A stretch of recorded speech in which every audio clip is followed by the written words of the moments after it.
What is up, awesome peeps? Brent McCluskey here with Electrified Reviews, and today we are reviewing the Himiway Step-Thru Cruiser fat tire electric bike. This thing is incredibly affordable. It's a very good value buy, and it's actually a very versatile electric bike. We're going to dive into the specs in this, but first, let's roll the B-roll.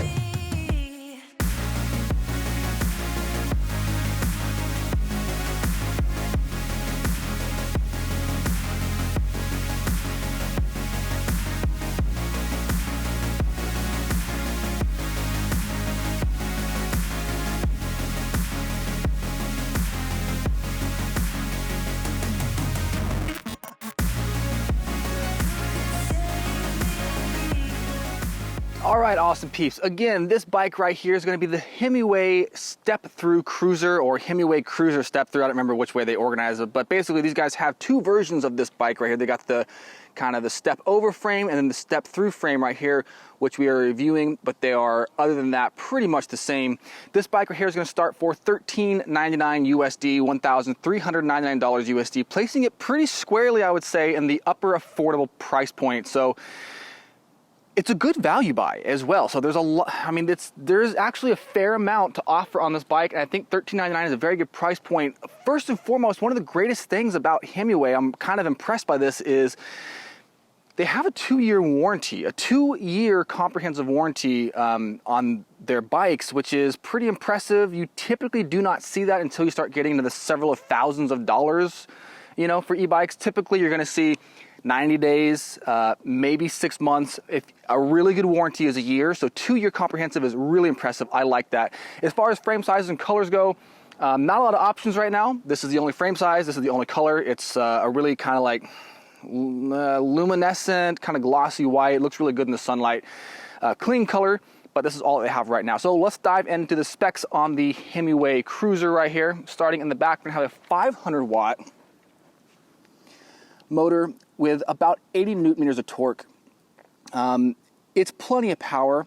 What's interesting is the top speed on this is about 22 miles per hour, and I can't tell if the top speed is limited electronically or if the motor is custom wound to have a lower top speed and more torque, because this does feel like a really torquey bike for 500 watts, a little bit more than average, and I couldn't figure out a way to unlock the speed in the display here through the settings. So I think 20 miles per hour might be the actual top speed of the motor.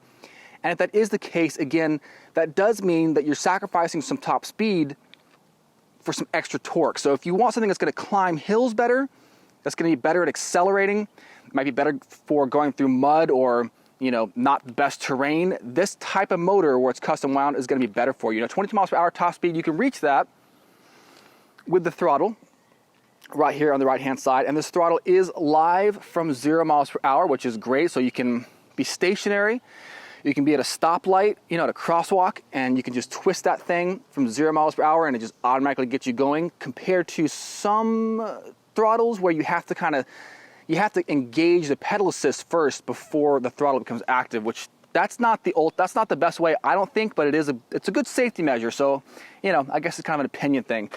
Now, this is going to be a cadence sensor. I'm going to see if I can get a shot of it. I don't think we can get a shot of the cadence sensor, but it is going to be a cadence sensor, pedal assist, so that's going to be a little bit of latency from the time that you start and stop pedaling to the time the motor actually activates and deactivates. That latency is very typical of cadence sensors, and it is also pronounced here on this bike. Not a big deal, especially since you can override that latency, again, with the throttle, since that throttle is live from 0 miles per hour. So is it as good as a torque sensor? Nope, definitely not. Is it as expensive as a torque sensor? Nope, definitely not. And again, this is $1,399, so that's what we're looking at here. Okay, for derailleur, we're gonna have a Shimano Altus here in the back, which is a nice little upgraded component, and it also does have a little derailleur cage, this piece. It's just a steel little bracket, and it protects the derailleur in case the bike falls on the right-hand side. This kind of keeps it from getting squished and like out of place.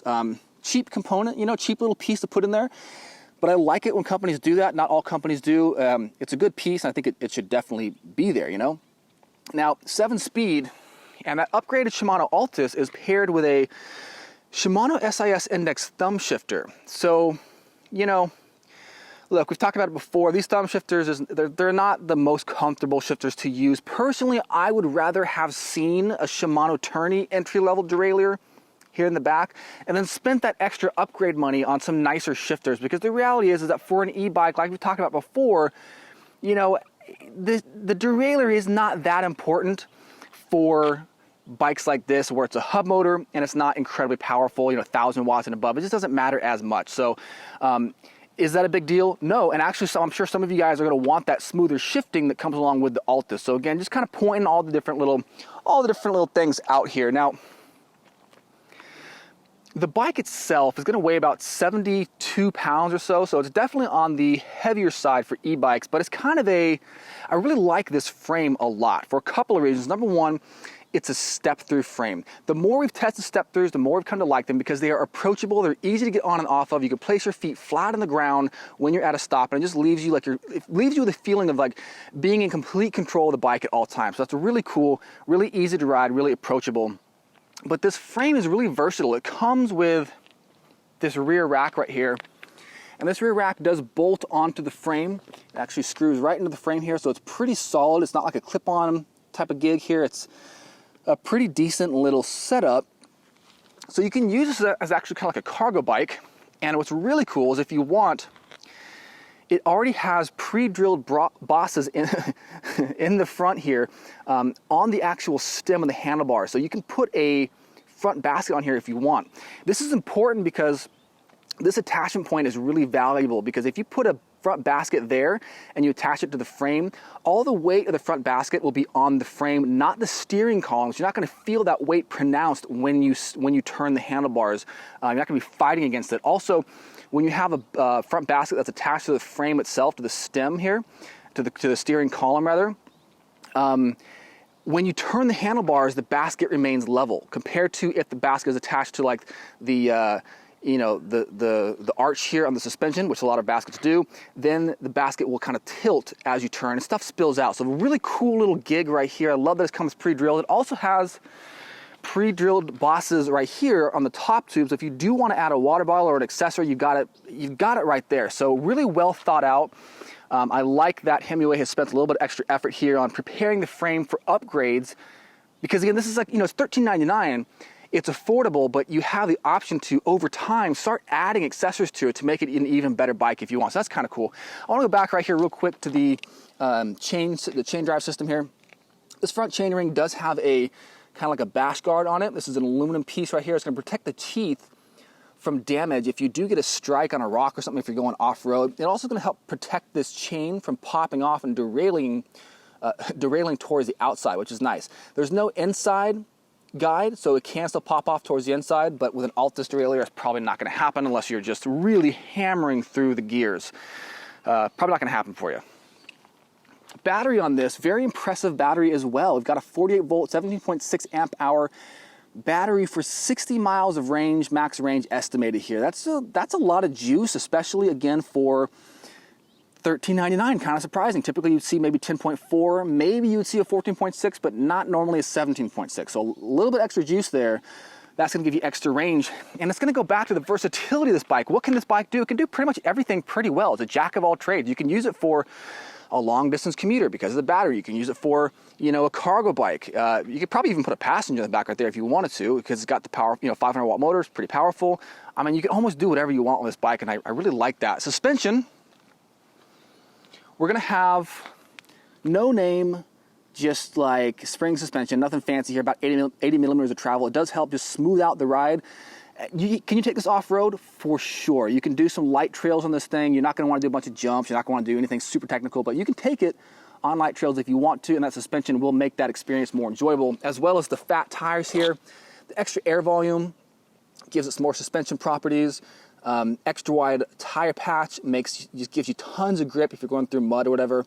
This front headlight is also pretty sweet. I'm going to turn it on real quick, actually. Let's see if we can turn this thing on.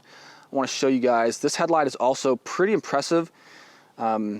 Normally we gripe about the headlights a lot, because they're just not that bright. And it's like, what's the point? Like, it's a headlight, Anyways, yeah, so this has 4 separate LEDs, and like I just looked at it right now, out not through the lens here, but through like with my eyes, and kind of blinded me even here in the midday sun. So it's a very, very bright headlight. I'm really impressed. And you can actually use this to illuminate your path at night. So you wouldn't even need to have an aftermarket one. I like that a lot. Very cool piece. It actually does come, let me turn that off. Does it really matter? No, but I don't know. OCD, turning it off. Okay. It actually comes with a rear light as well that is integrated into the electrical system. I took it off because the cord was just way too long. There was so much extra cord for that the tail light, and I just couldn't place it anywhere. So I just figured I would take it off so it stays looking clean. But I want you guys to know that it does come with a tail light that attaches right here. And again, it is attached to the electrical system. So I believe when you depress the brakes, it actually it gets brighter like a tail light of a car. Speaking of brakes, we're gonna have mechanical disc brakes, 180 millimeter rotors here in the front and the rear, boom, right there. Motor inhibitors are built in to the brake levers. So whenever I pull, just barely depress either one of these brake levers, it's gonna automatically cut power to the motor to ensure that I'm not fighting against the motor when I'm braking. So basically it makes sure that I have the shortest possible stopping distance. It's like a safety feature, you know? So good piece of gear. We're seeing that more and more on e-bikes. It's almost like a standard component, but it's still worth pointing out when e-bikes do have that. As far as cable management goes, these guys do a pretty good job. Everything's nicely bundled. You know, that thing's wrapped, but it's bundled. So I appreciate that. The wires are, for the most part, internally routed. You'll see they come down here into the bottom tube, down tube. They spit out the bottom bracket and then go back to the motor, just like most internally routed cables, you know. So nice cable management, nice system, good looking bike, versatile, really liking what I'm seeing so far on this bike. One thing I want to say about the tires though, I believe Kenda tires are known for being kind of thin.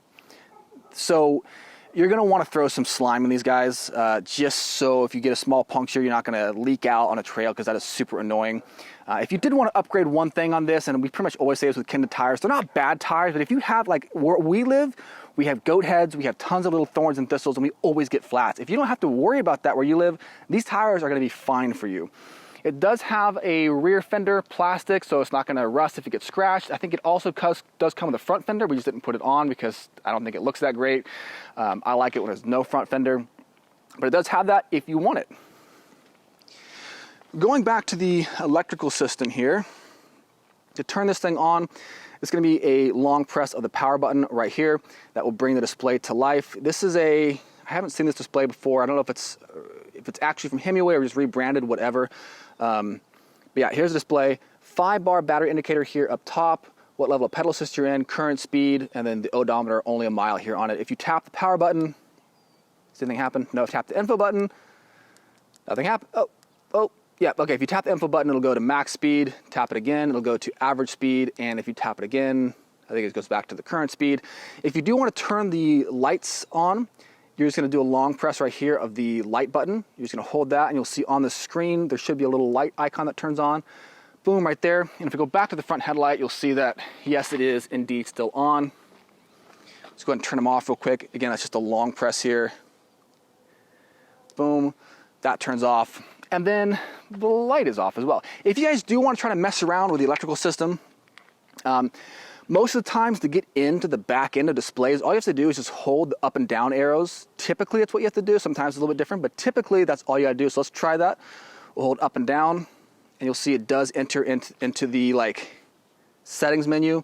So if we toggle through that, there's not a lot of settings. Backlight, I turn that up. I don't know what this is. It says U1 TCN. So again, I didn't see anything for top speed there, but if you do want to try to mess around, that is how you do it. So awesome peeps, that is pretty much it for the Himiway Cruiser Step-Thru fat tail electric bike. Let's take this bad boy out for a ride. Here we go.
right, awesome peeps, that is it for the review of the Himiway Cruiser Step-Thru fat tire electric bike right here. Again, in summary, this thing starts for $1,399 USD, $1,399 USD. That's gonna keep it in the pretty, relatively affordable price point, and I think this is a very good value buy. You're getting a lot of bang for your buck.